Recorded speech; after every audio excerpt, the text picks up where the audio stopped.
Welcome back, folks. Today we're going to go over the Umarex StrikeForce CO2 powered blowback semi-automatic and full automatic select fire BB rifle. In select fire says 1400 rounds per minute. As far as velocity, says 460 feet per second up to. We're also going to see how this rifle compares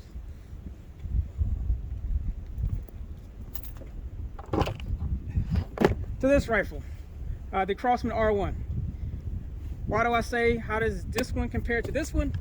Because basically they're the same rifles, just this one has a different skin on it. Let me show you. You probably already know this, especially from the magazines. They're pretty much outside of the this plastic outer cover.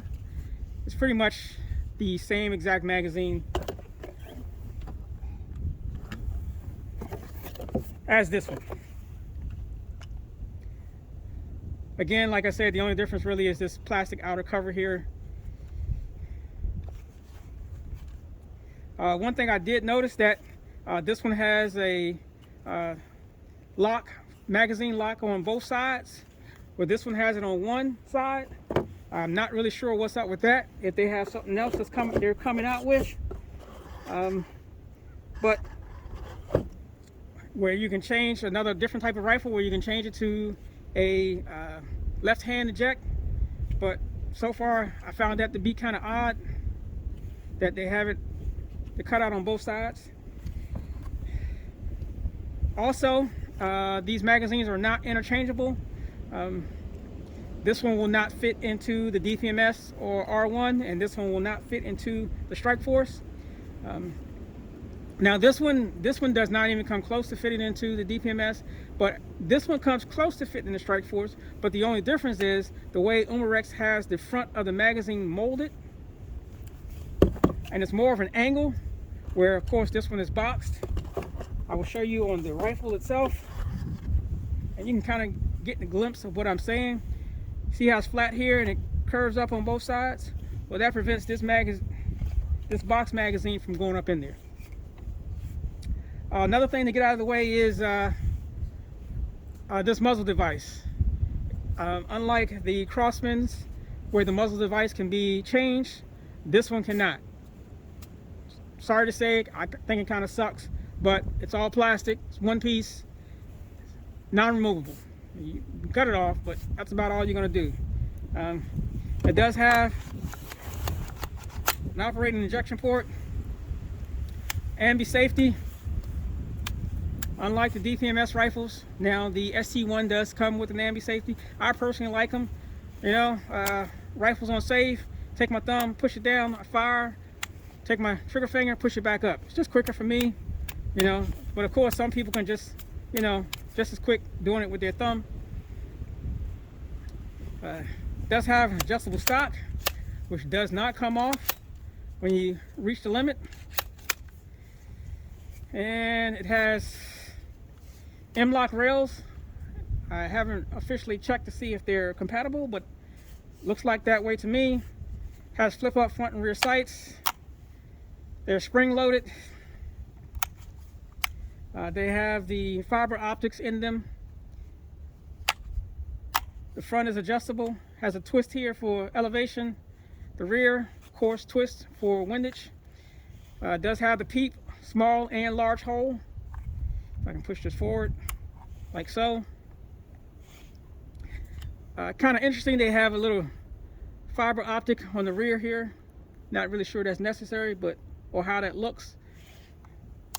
Another useless feature is they have, when you fold the sights down, they have a notch in the rear and a blade up front, which also has fiber optics. To me, again, doesn't make any sense if you have them up and you're going to use them, but okay. Two additional back straps that you can change out. A little press here, you pull it off.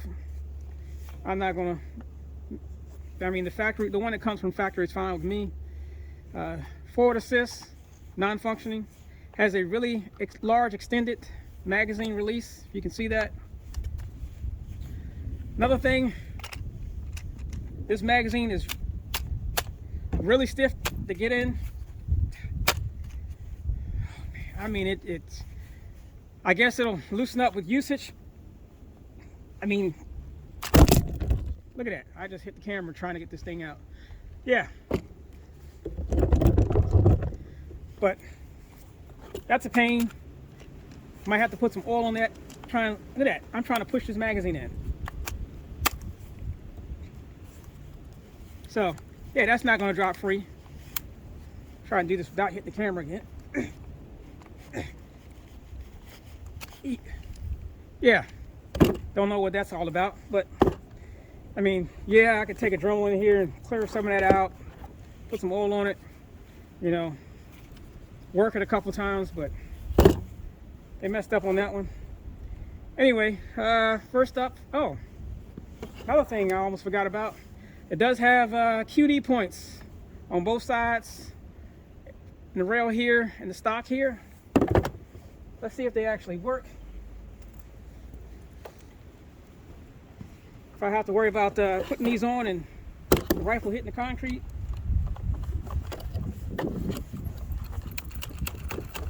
All right, that one holds. Let's check the back.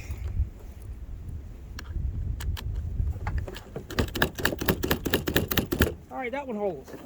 So the QD points actually work. I give them kudos for that.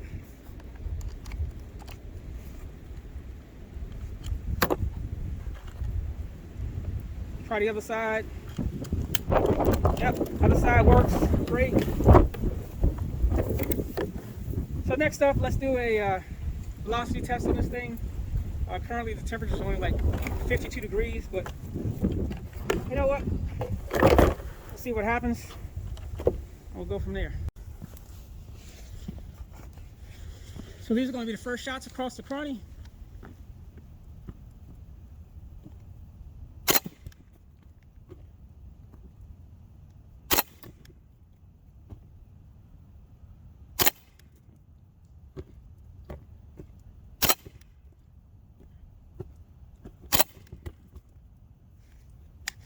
And I must say that I'm kind of impressed.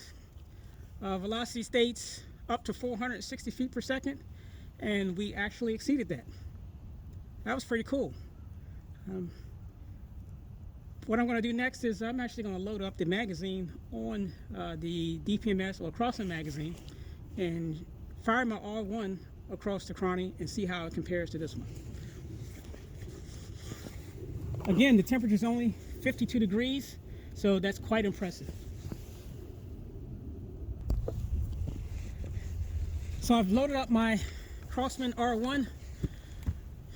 This is going to be the first shots across the cranny for comparison.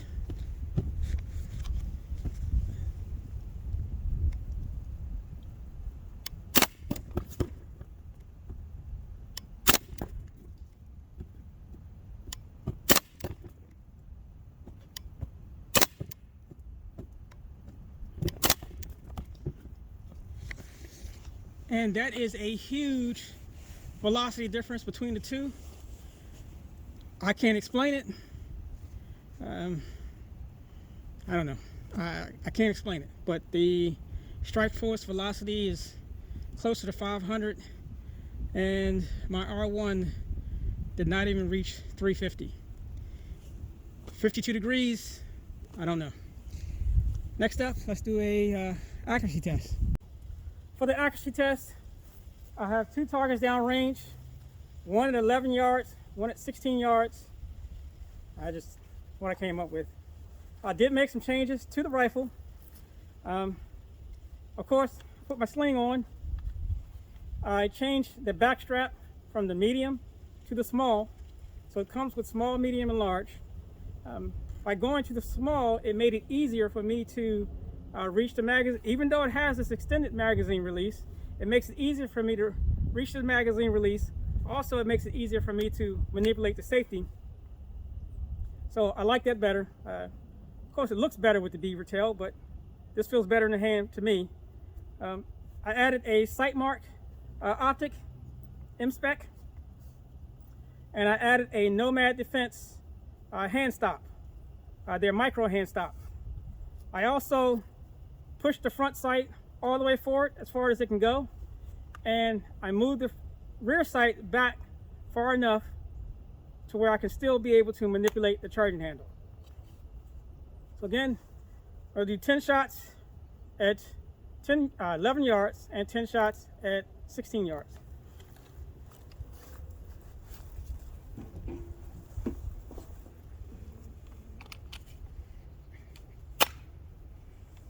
Also, I want to state that I did not do a trigger test on this rifle, but just feel it's somewhere between, I'm going to say 10.5 and 12.5 pounds.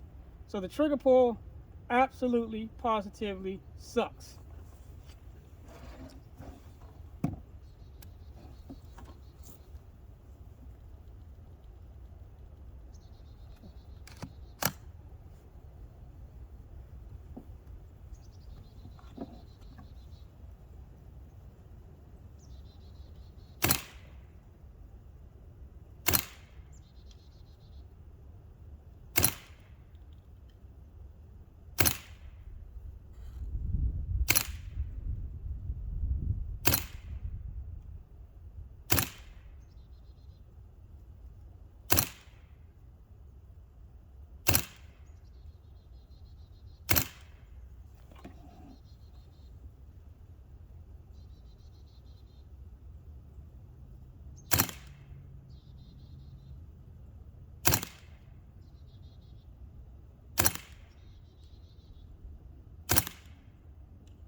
Also, I want to state too that the magazine capacity on this is 30 rounds.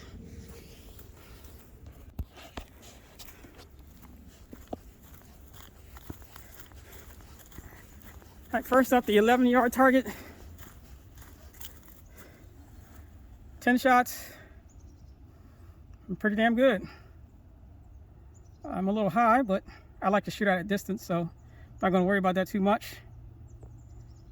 Let's look at the 16-yard one.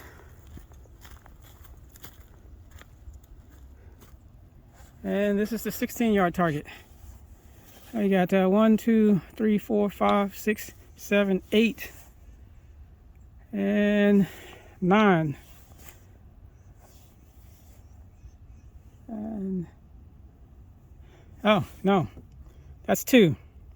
So yep, 2, 3, 4, 5, 6, 7, 8, 9, and 10. 16 yards, not bad. So even at 16 yards, it's still rising, so I can bring my elevation down a little bit on my optic. But again, not going to complain with that. So I have swapped over to a new magazine, and I'm going to do a full auto test at 11 yards and then show you that group.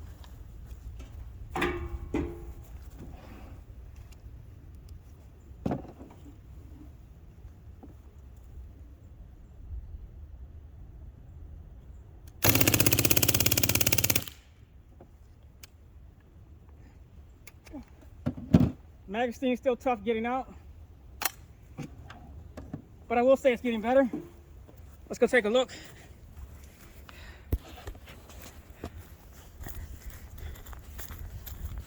So that's full auto, 11 yards.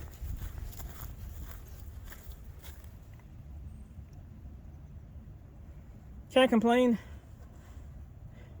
Now, if you look at these groups, I'm going to state, especially the semi-auto groups, there's two things that are hindering the accuracy of the semi-auto groups, and that is, of course, the very heavy trigger pull, and it is a little windy out here today. So I just wanted you to take that into account.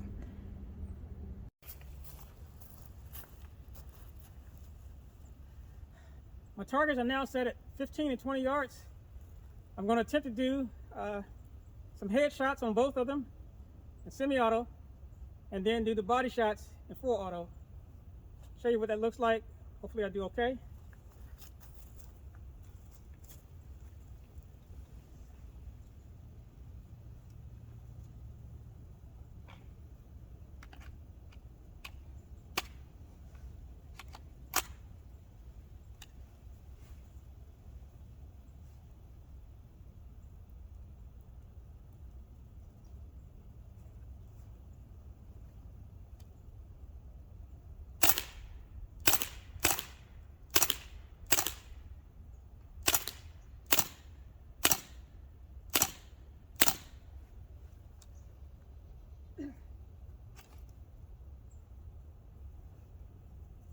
All right, it looks like I have a technical issue here.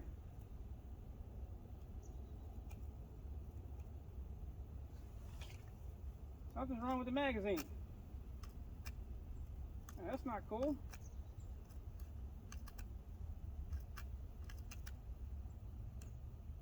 Wow. Wondering why I wasn't hearing any shots hitting the paper.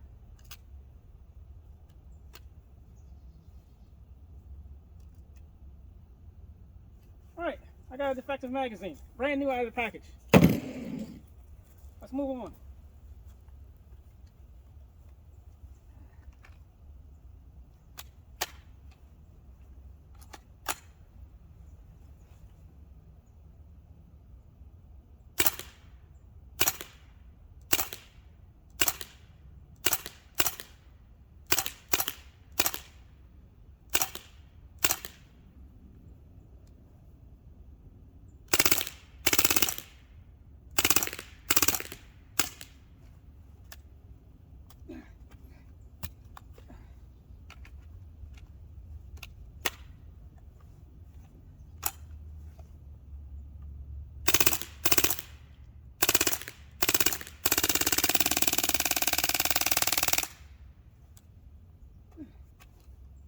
Alright, that was empty, but it wasn't locking the bolt back. It is 52 degrees, so I would suspect that would have something to do with it. Let's take a look.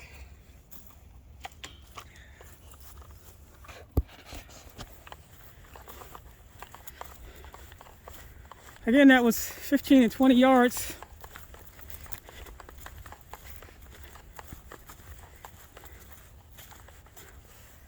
All right, my headshots.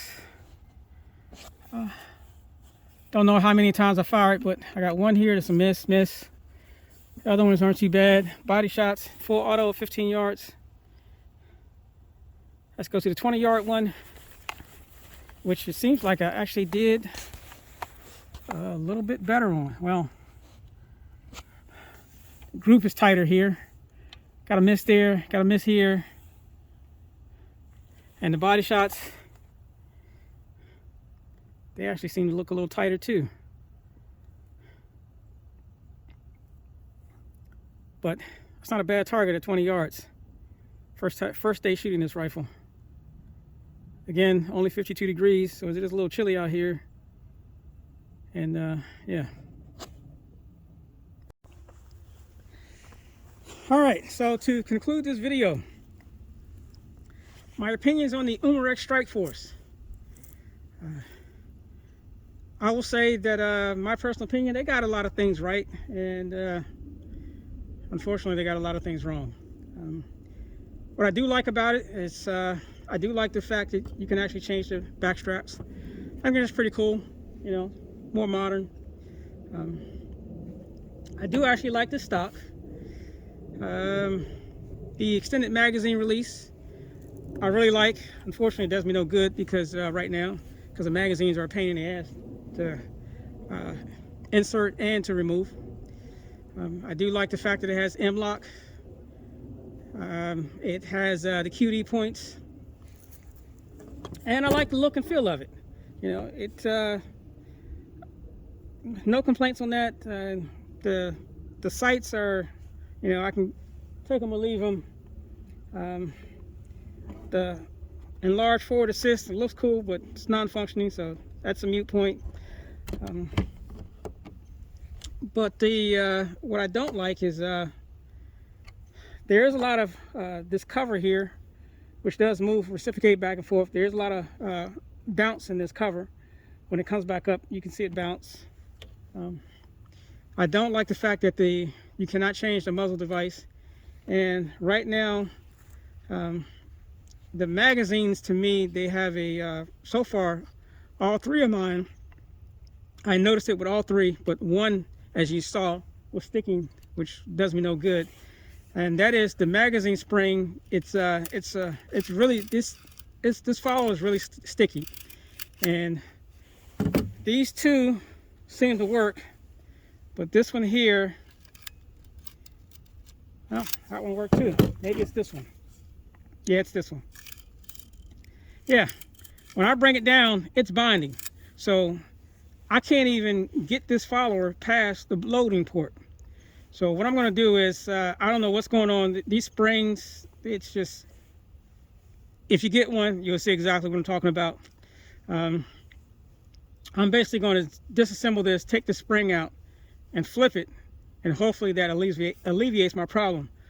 Also, maybe drop maybe a little silicone in there to loosen this up, because all three of them actually sticks, but this one sticks the worst. And it's, like I say, I can't even, if I can catch it here, come on, but that's from it sticking. I am unable to, oh, it actually went down that time. But you can see how the spring just, hopefully you can see it. See how that spring just bonds up in there? They're all three like that. Look at that. Now it's not going back. Watch this one. Look how that spring bonds up. But it clears. This one, same thing. You can see the spring starting to bond up. Gosh, man, that's just goes down. But this one, oh, it actually went down that time. You see that thing binding up in there? Good God, it's just horrible. I'm still going to swap the springs, flip the spring around, but that's an issue. But I mean, overall, I like the rifle. I wish it didn't have the issues with the springs here. I don't know, maybe, I mean, this is my first day using it, and first time using these magazines. Maybe they'll get better with use, but I don't like that. It's still, like I said, man, I mean, just that's locked. Now for me to try to remove this thing,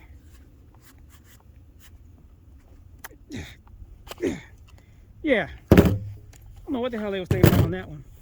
Anyway, I mean, it's a cool rifle. I hate to say it, but I actually like it better